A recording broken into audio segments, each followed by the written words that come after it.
The man noticed beans rolling on the table, and he discovered a terrifying secret, because this indicated that the watchtower they were stationed at had seriously tilted. What's worse, due to being constantly battered by level 5 storms, the watchtower had long been severely damaged. The reactor had also suffered a slight leak during a massive tsunami, so the team had to take iodine baths once a week to counteract radiation. But what troubled them even more was that the storm had swept away all their supplies, so not only had the drinking water at the station run out, but the food in the fridge was also running low. In order to survive, the 4-man team stationed there could only eat the minimum every day to maintain their basic strength, and they had been stationed at this watchtower for 2 years. According to the rules, new personnel were supposed to rotate every 2 years, but for some unknown reason, although the time for rotation had long passed, they still couldn't see any comrades coming to replace them. Just as the few of them were falling into despair, the lookout soldier suddenly noticed something terrifying. He saw a ship quietly approaching, but there was no signal on the radar. Due to the strange situation, the captain immediately ordered the communications officer to identify whether it was friend or foe, but no matter how Amy called, there was no response from the other side.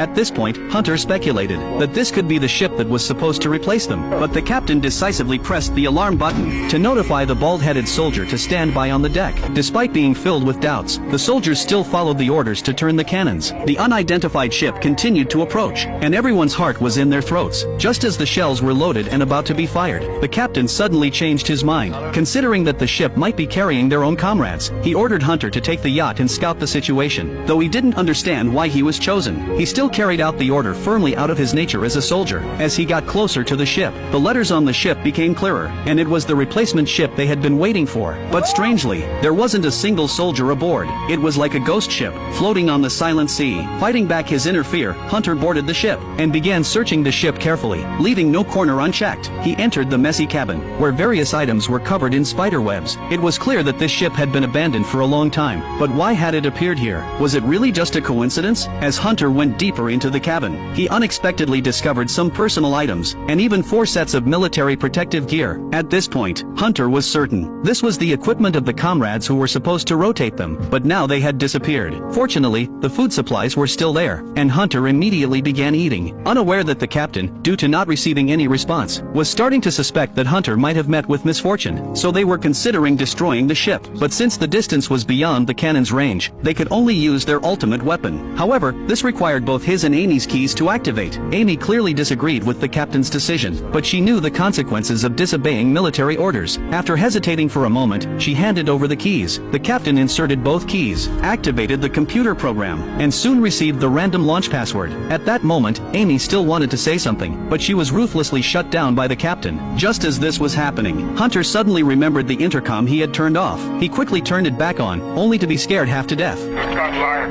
Repeat, we've gone live. No one here. All clear.